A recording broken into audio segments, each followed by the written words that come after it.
আমাকে চিনেন? আমি কে?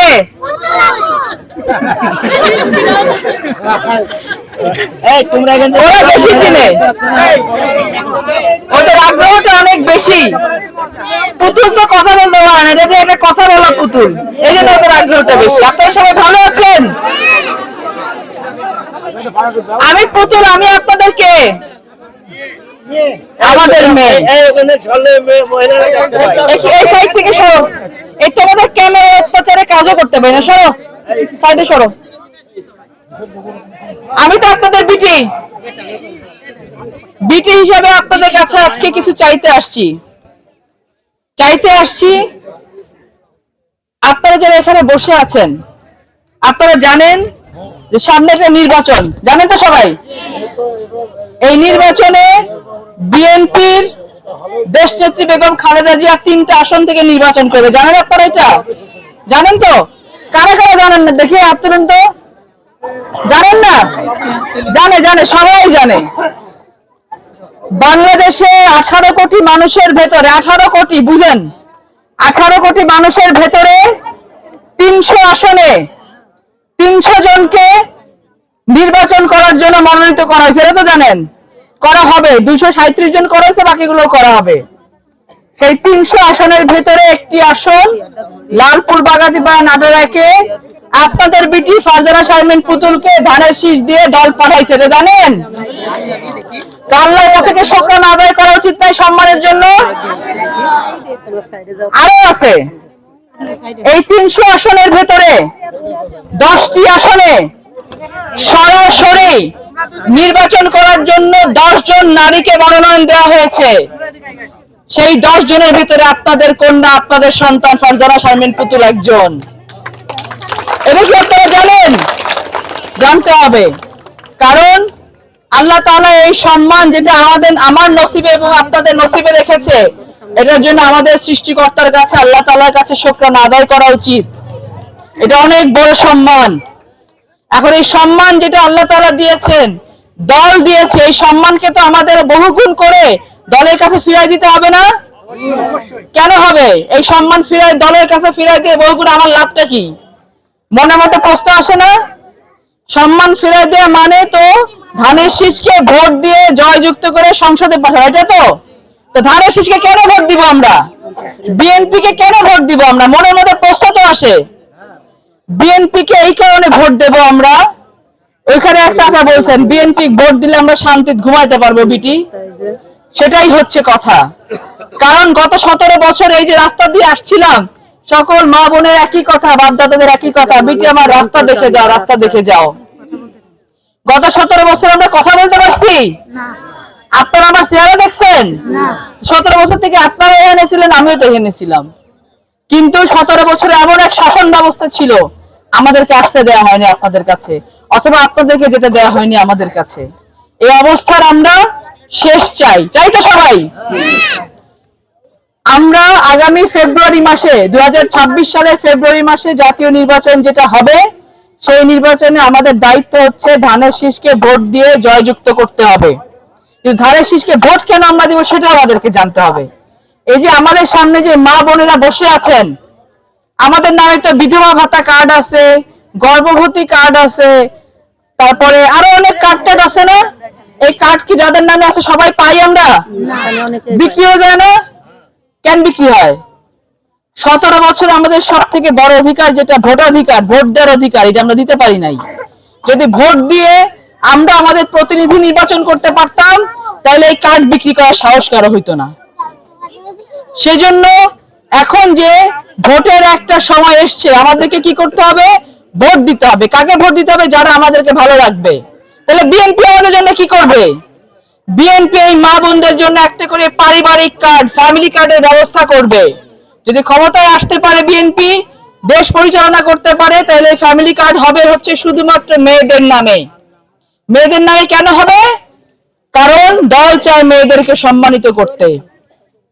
মিনা কার্টুন দেখছিলেন না ছোটবেলায়? মনে আছে? এখনো দেখি আমরা। মিনা কার্টুনে কে আছে? রাজু আর মিনা। রাজুকে দেয় পুরো একটা ডিম আর মিনাকে দেয় অর্ধেক ডিম, দেখছি না? পরে একটা সময় গিয়ে দেখি না, একটা ডিম ভাগ করে অর্ধেক অর্ধেক দিছে। বাংলাদেশ জাতীয়তাবাদী দল বিএনপি নারী পুরুষের যে ভেদাভেদ এটাকে মিশিয়ে ফেলতে চায়। কোনো ভেদাভেদ থাকবে না নারী পুরুষের ভেতরে।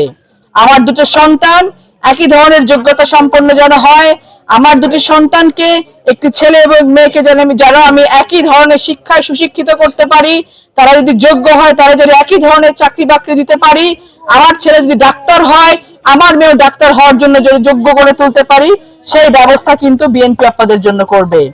এই ফ্যামিলি কার্ডের মাধ্যমে মহিলাদেরকে সম্মানিত করা হয়েছে। এই ফ্যামিলি কার্ড শুধু মহিলাদের নামে দেওয়া হবে, যার মাধ্যমে আপনাদের এই বিধবা ভাতার সেবা নিশ্চিত হবে, গর্ভবতী ভাতার সেবা নিশ্চিত হবে, আপনারা বাচ্চা কাচ্চাকে বিনামূল্যে স্বল্পমূল্যে স্কুলে পড়াতে পারবেন, চিকিৎসা দিতে সেবা দিতে পারবেন আপনার পরিবারের জন্য, আপনারা সামাজিক সুরক্ষা সেবা নিশ্চিত করতে পারবেন আপনাদের পরিবারের জন্য। বিএনপি আমাদের কৃষক চাচাদের জন্য ফার্মার্স কার্ড, কৃষক কার্ড দেবে, যেই কৃষক কার্ডের মাধ্যমে আমরা সরাসরি আমাদের উৎপাদিত ধান, যেটা মাঠে ধান উৎপাদন করি, সেটা সরাসরি সরকারের কাছে আমরা বিক্রি করতে পারবো। মাঝখান দিয়ে কোনো মধ্যস্বত্বভোগী থাকবে না যারা আমার টাকা নিয়ে চলে যাবে।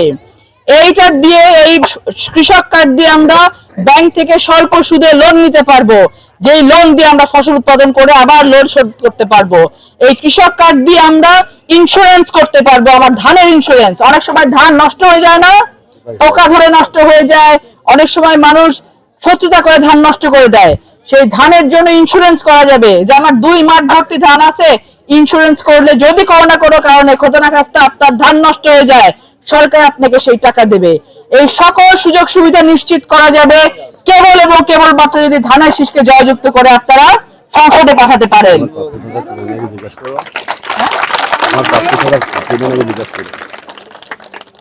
এই সকল সেবাগুলো নিশ্চিত যদি করতে চান তাহলে আপনাদের দায়িত্ব, আমার মায়েরা আছেন, বাবারা আছেন, ভাই বোনেরা আছেন, সকলে মিলে ধানের শীষকে ভোট দিয়ে জয়যুক্ত করে পাঠাইতে হবে। কারণ বলেন যে ধানের শীষ তোমার হাতে আছে, তোমাকে কেন ভোট দিব? মনে আসতেই পারে, প্রশ্ন আসতে পারে না? তোমার তো চিনি না, আজকে প্রথম দেখলাম। কয়জন আজকে আমাকে প্রথম দেখছেন? হাত তুলে দেখে তো। সবাই প্রথম দেখছেন, আমার কপাল।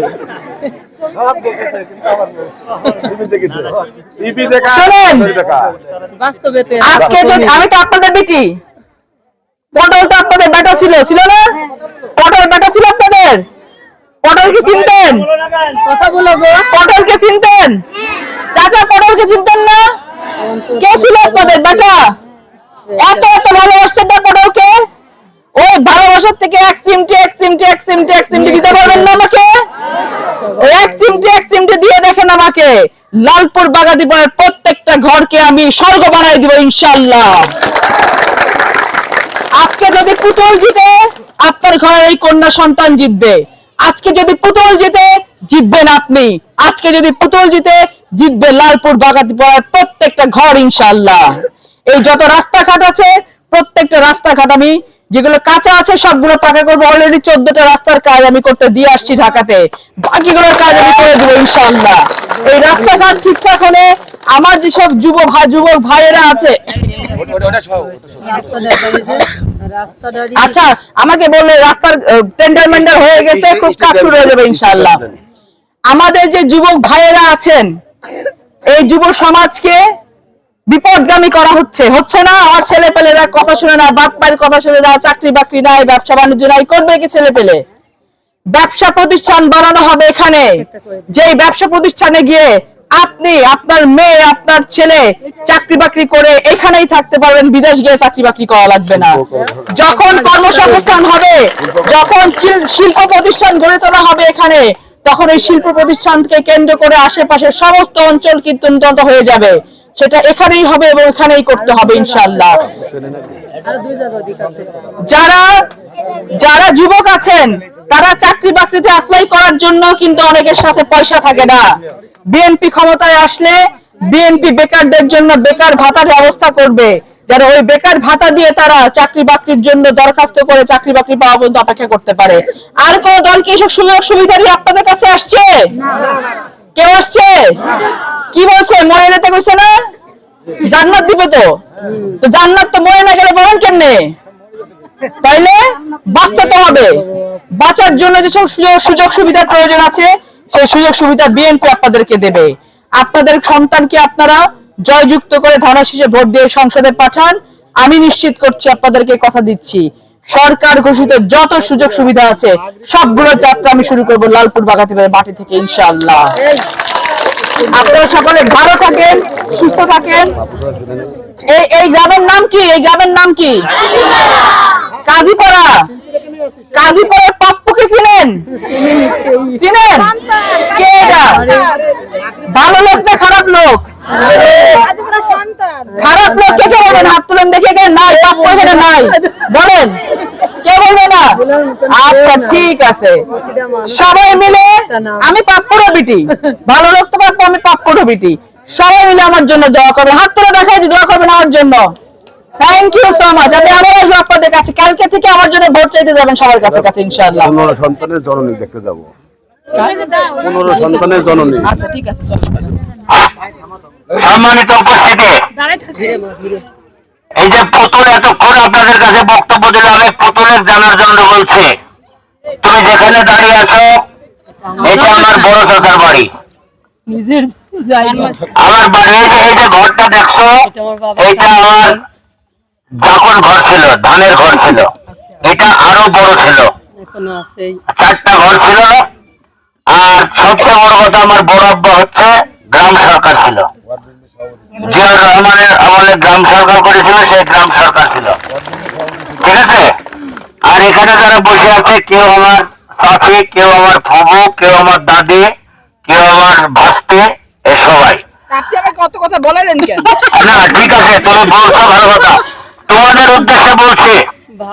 ফজলুর রহমান পটলের মেয়ে ব্যারিস্টার ফারজানা, ব্যারিস্টার বোঝো তো, ব্যারিস্টার ফারজানা শারমিন পুতুল, এই যে তোমাদের যে আশ্বাস দিল, এইটা বিগত দিনে যারা এই কথা বলেছে, আশ্বাস দিছে, তারা মিথ্যা কথা বলেছে, কাজ হয়নি। কিন্তু ফজলুর রহমান পটল যখন মন্ত্রী ছিল, এই 2 নম্বর ঈশ্বরদী ইউনিয়নে মাত্র 13 কিলোমিটার রাস্তা করলে আর কোনো কাঁচা রাস্তা থাকার কথা ছিল না। কিন্তু সেই সময় যারা নেতৃত্বে ছিল, তারা ফজলুর রহমান পটলকে ভুল বুঝে শুধু নিজের স্বার্থে তারা কাজ করেছে। আজকে আপনাদের মনে রাখতে হবে, এই কাজীপাড়ার কত ছেলে পটল ভাই চাকরি দিয়েছে, জিয়াকে চাকরি দিয়েছে, মিন্টুকে চাকরি দিয়েছে, তারপরে আপনার দুয়াতের ছেলে আনোয়ারের চাকরি দিয়েছে, লুলুকে চাকরি দিয়েছে, সালামের ভাইয়ের নাম কি, কামালকে চাকরি দিয়েছে, তারপরে সালামের চাকরি দিয়েছে। এই চাকরিগুলো পটল ভাই দিয়েছে। তারপরে এই যে কি, এই বাচ্চা টুনটুনির মিন্টু, টিপুর চাকরি, এই সব চাকরি দিয়েছে। পুতুল এমন একটা পর্যায়ের মানুষ, যদি বিএনপি ক্ষমতায় যায়, প্রধানমন্ত্রী হবে তারেক রহমান, আর তারেক রহমানের অত্যন্ত কাছের যদি 10টা মানুষ থাকে, তার মধ্যে ফারজানা শারমিন পুতুল একজন। বিষয়টা তোমাদের মনে রাখতে হবে, বাকি কথা আমি পরে বলবো। ধন্যবাদ। এটা স্লোগান।